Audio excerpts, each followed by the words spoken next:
Okay, so today we're starting off on the difference of two squares. Again, these are the same notes that we were on last time. I think this is the third slide, the top of the 2-1. So this section is called the difference of two squares. So obviously the words there are very important. So when we talk about the word difference, what does that mean in math, difference? Okay, so we're talking about this has to be something with subtraction. So it involves subtraction. And if we're talking about the difference between two numbers, that just means we're subtracting the two numbers.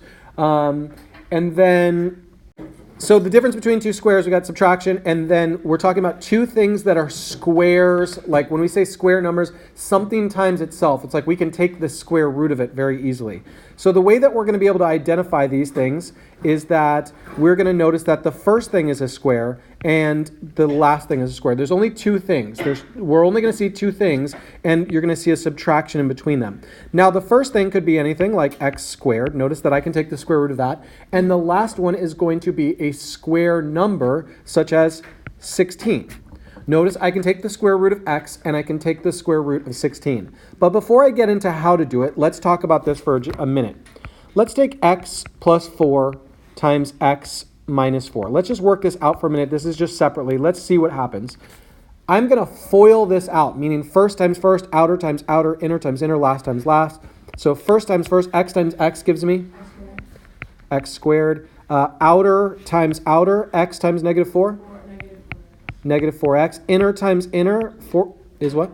Is 4x. And then finally, last times last, 4 times negative 4? Negative 16. Does anything simplify here? And what do they become? That's going to become 0, leaving me only x squared minus 16. So what this shows me here is that this x squared minus 16 is going to break down into two things, one of them being positive and one of them being negative. So whenever you have the difference of two squares, here's what's going to happen.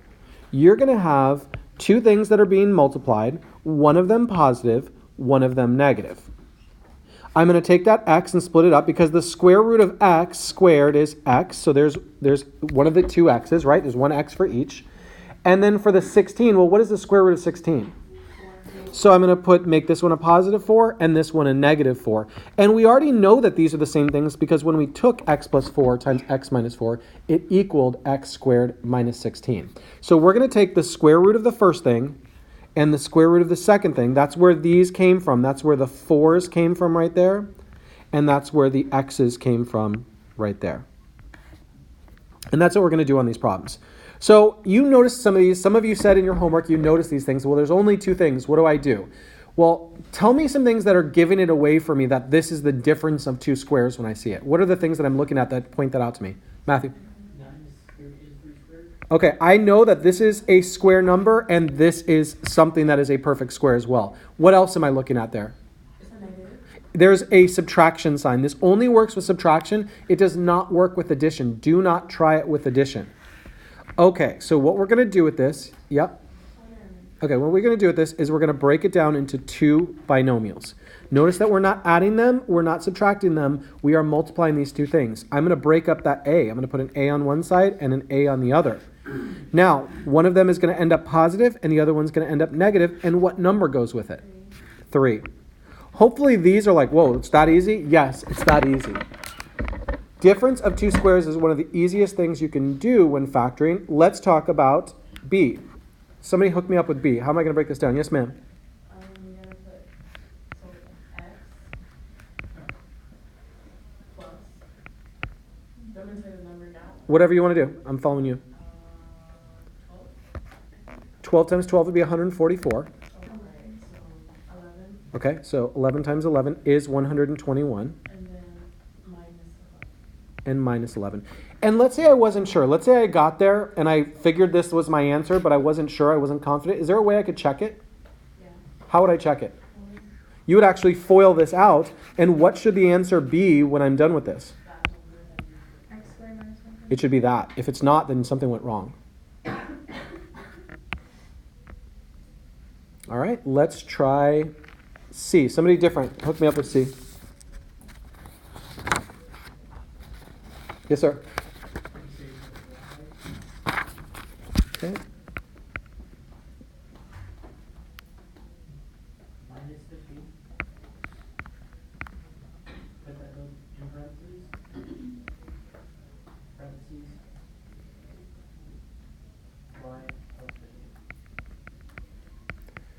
How did you know that this was y minus 15 times y plus 15 and not the other way around? It doesn't matter. I'm so glad you guys said it. It doesn't matter.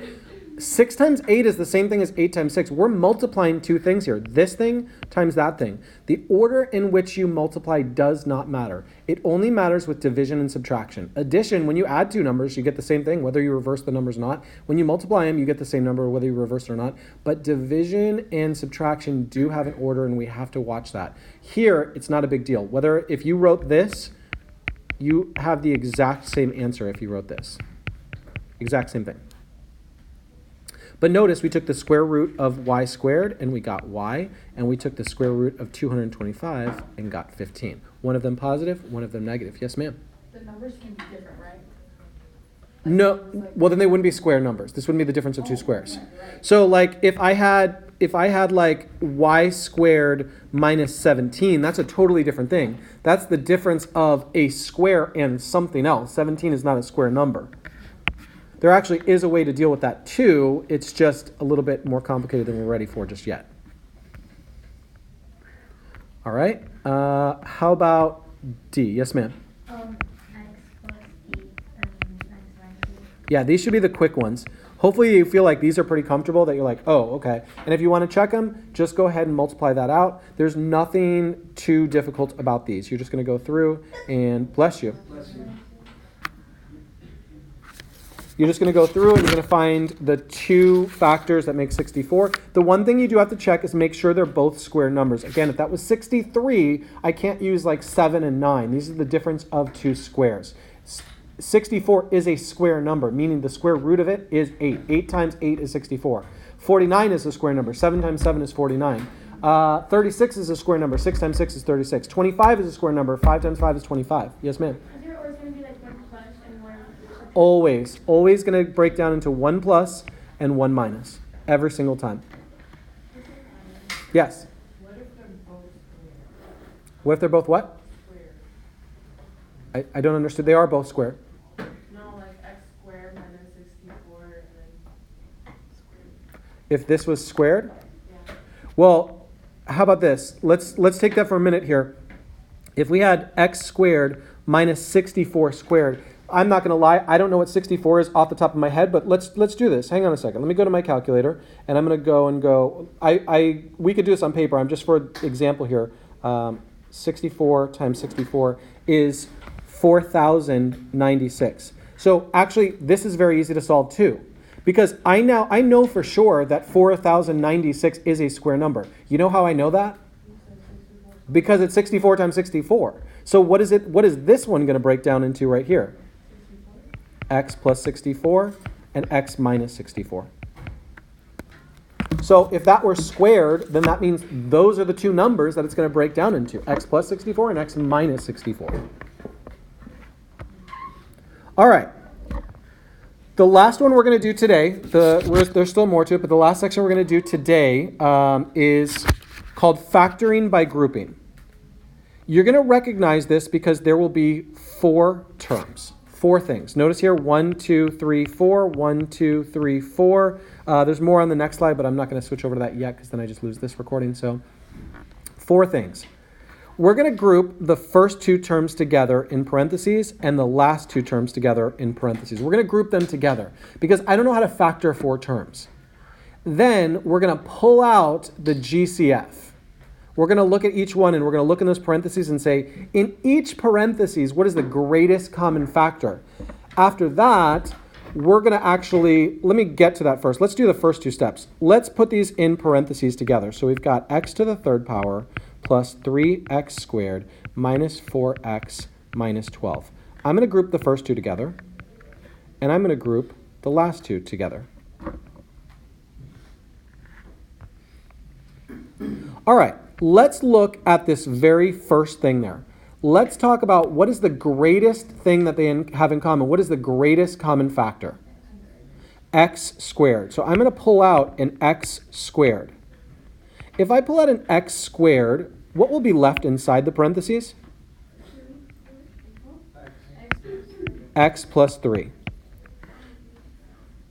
Because if I divide both of these by x squared, that'll leave 1x there, and it'll leave just the 3 there. Okay, so now we're going to do the same thing for the other set of parentheses. What is the greatest thing that they both have in common? Yeah, they both have a negative. Let's pull out a negative 4. And what will be left inside? I heard like a couple different answers there. X plus 3. Now I can tell you something about factoring by grouping that is super important, and this will save your butt a whole lot of times. There is like a in the process check. Like you don't have to wait till the end to check it. Right here, this will happen every single time in factor by grouping. 2 of those terms, like those things in parentheses, should end up exactly the same every single time if this is going to work. If that happened, I already know that one of my terms, notice that I see it there, is, one of the things that I'm going to factor it into is x plus 3. Notice I just saw this and I saw this. That means that that is definitely one of my factors. So I've used this and I've used this for my x plus 3. Guess what the other factor is going to be? X squared minus 4. It's just whatever is left over there. Now, unfortunately, we're still not done, because this led me to a new situation where I go, well, okay, this is good right here, but this looks familiar to me. Like as in we just did it. Oh, okay. What is that? Oh, okay. Talk to me about why you said, oh, okay. So we're gonna do X What is this before we start doing anything? What is it? before. And what did we call that last thing we just did?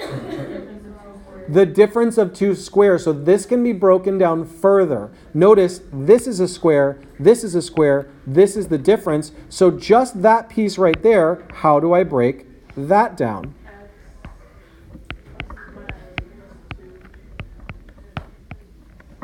And then still the last one there, x plus 3. This is the factored form of that. Now this one was a little more difficult there because I had to actually go and do some factoring by grouping, and then it led me to factoring the difference of 2 squares. Yes, sir? How do we get the x squared So this part right here, x squared minus 4, that's where that part came from. and then one of the And the x plus 3 will always be like, when you do this factoring by grouping, those things that are in the parentheses should be exactly the same. If they're not exactly the same, something went wrong or it doesn't factor. Those are the only 2 things we're going to run into. We're going to run into a situation where it does not factor or we did something wrong. But the way that I checked it here is I go, oh look, x plus 3, that's a great sign. That didn't just happen by accident. That's supposed to happen. Let's go on to B. We're going to do factoring by grouping again. So 2x, I don't like writing green, sorry. Can you just separate them? Yep, we're going to first break these up into parentheses. Plus 8x plus 4. Parentheses around the first 2, parentheses around the second 2. Let's look at the first parentheses. What is the GCF, or the greatest thing that they have in common? They both have an x squared. And after I factor out that x squared, what is left over inside? 2x plus 1. I'm going to do the same thing in the parentheses over here. Guess what I am expecting to be right in here? 2x plus 1. That's what I'm expecting. If that doesn't happen, I'm going to bail out on this real quick and be like, wait, something's wrong. What is the greatest thing that 8x and 4 have in common? They have a positive 4 in common. So I'm going to put it as a plus 4 because you'll see why in just a moment. That's a positive 4 that they have in common. I pulled it out. Once I pull that out, what is left inside? Not just an accident that happened. This matches that. That's a great sign, which means that one of my factors is 2x plus 1. Guess what the other factor is? X squared plus 4. I'm about to make a huge mistake. And you stop me on it, okay? You figure out what I'm going to do wrong. Well, look, we have the same situation we ran into last time, so don't write down what I'm writing.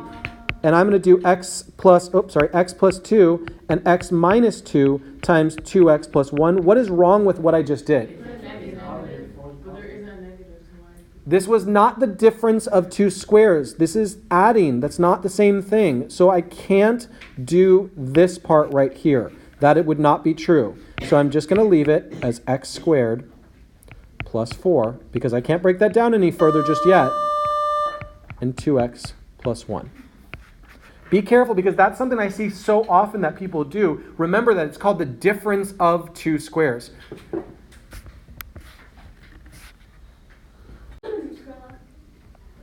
So what if you don't, yours is x2 in parentheses and it's 2x plus 1? x2 in parentheses So the second line. here Yeah. at the bottom? Yeah. Okay.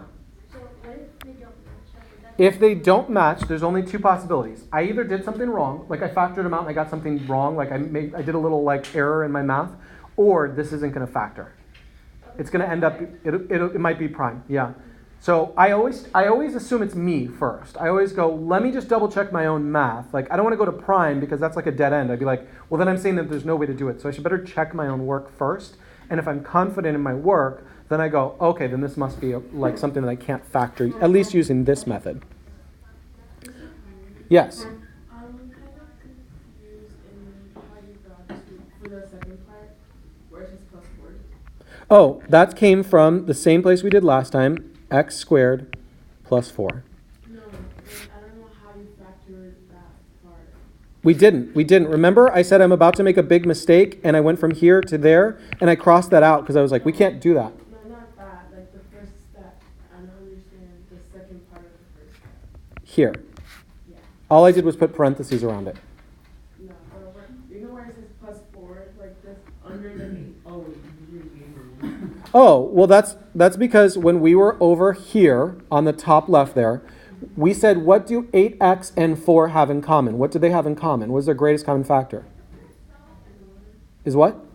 It's 4. It was a positive 4, right? That's where that came from. We pulled it out to the front. And after we factored it out, if we were to divide that by 4, what we'd be left with is 2x. And if we were to divide this by 4, what we'd be left with is positive 1. So you got.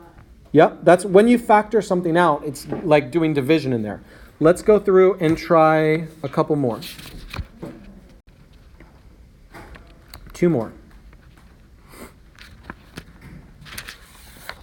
All right.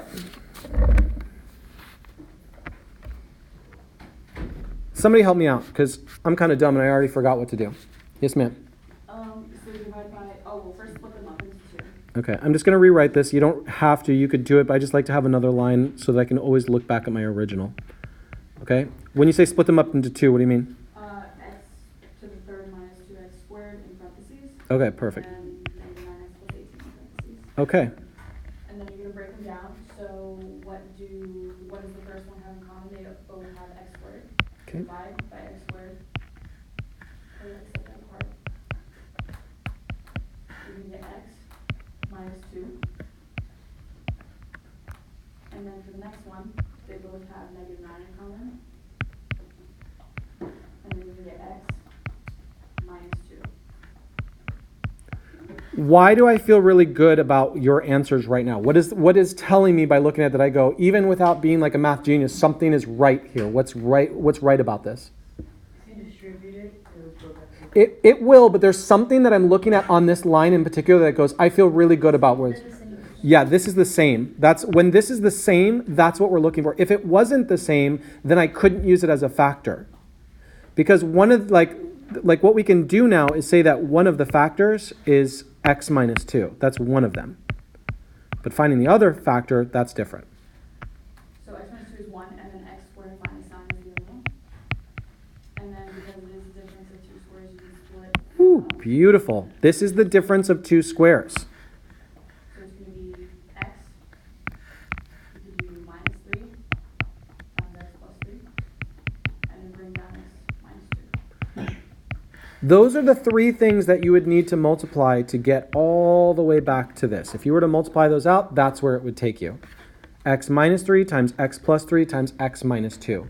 You have factored that by using grouping. Now, the key giveaway when you see grouping is like, I've got 4 terms. What do I do with 4 terms? Well, 4 of them, the first thing I would try is grouping. Can I do it by grouping?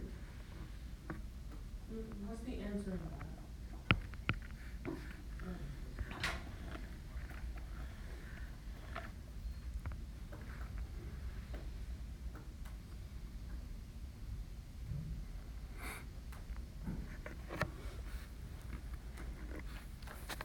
Ooh, this is going to be an interesting one. Let's see how clever we are.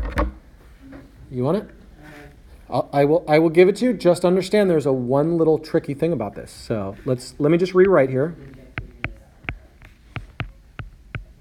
Yes, there's going to be one little stumbling block here. I think I got past it.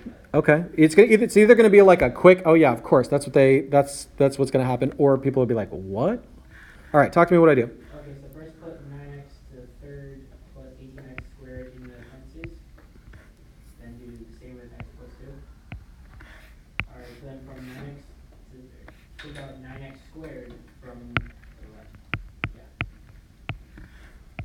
Which gives me, Hold that thought real quick, Matthew. Yeah, So why did you take out the 9x squared?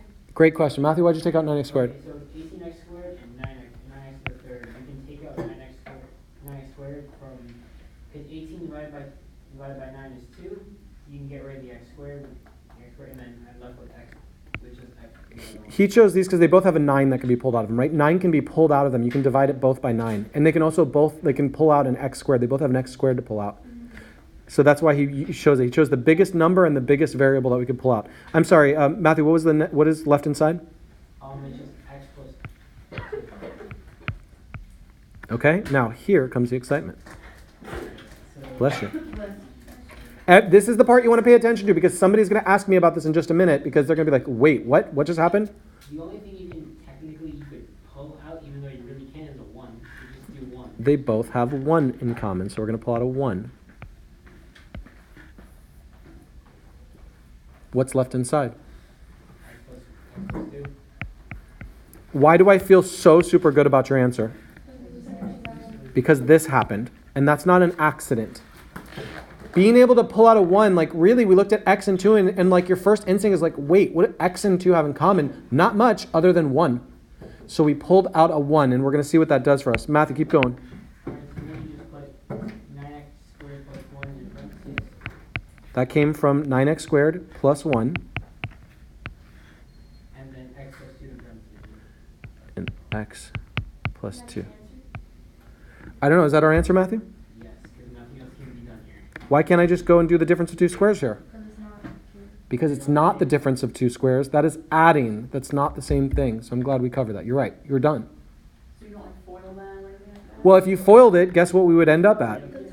We'd end up back here again, and we'd be starting over. So we're undoing that. It's like saying, like if I do 6 times 8, I know that's 54. But I could also work backwards and go 54 is 6 times 8. If the 1 was negative, Yes. Your answer is yes. Yes, it would be the difference of 2 squares.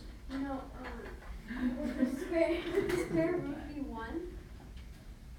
Yes, because 1 times 1 is 1.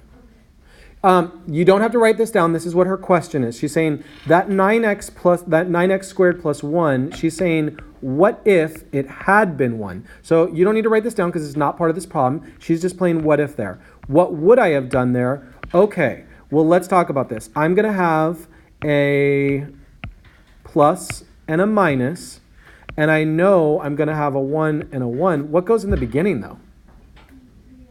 3x and 3x. Because 3 times 3 is 9, and x times x is x squared.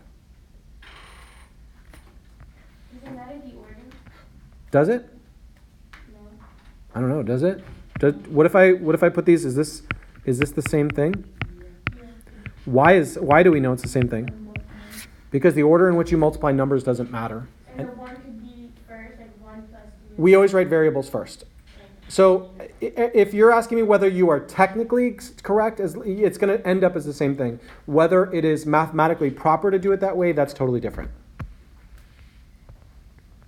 All right, so that's all we got today. Now, we only have 2 things left. That should help you complete even more. So here's what you should be able to do a bunch of things now. You should be able to factor when the leading coefficient is 1. You should be able to pull out the greatest common factor.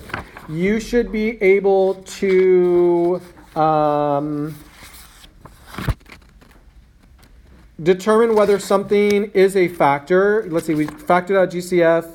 We did factoring when the leading coefficient is 1. We did a perfect square trinomial where the first thing and the last thing were perfect squares, and we had to decide, we had to check it with that little a squared minus 2ab plus b squared. Now we've got the difference of 2 squares and grouping with 4 terms. Tomorrow we'll have 2 additional things. So you are learning all of the factoring in one shot here. And so it's about which one do I apply and when, and that's what your notes are going to help you out with. So now you should be able to hit a vast majority of those problems. The only ones you won't be able to do, there are certain ones that we're going to pick up tomorrow, is when you've got things where the leading coefficient is not 1, like if that number out front is not 1, if it's a different number, or something that is the sum and difference of 2 cubes, like something that would look like this. This one you can't do yet. And you can't do this one yet, but we will be able to do it tomorrow. So things that look like that, you're not going to be able to do yet because those are cubes to the 3rd power. All right, let's stop there. Hit the homework, and please, I need everyone working on that homework. What if you get to a problem that you can't factor? Well, let's wait till tomorrow because maybe it's part of the skills that we're going to do tomorrow. If you don't know how to do it, just skip it till tomorrow. By tomorrow afternoon, we should know how to do everything on there.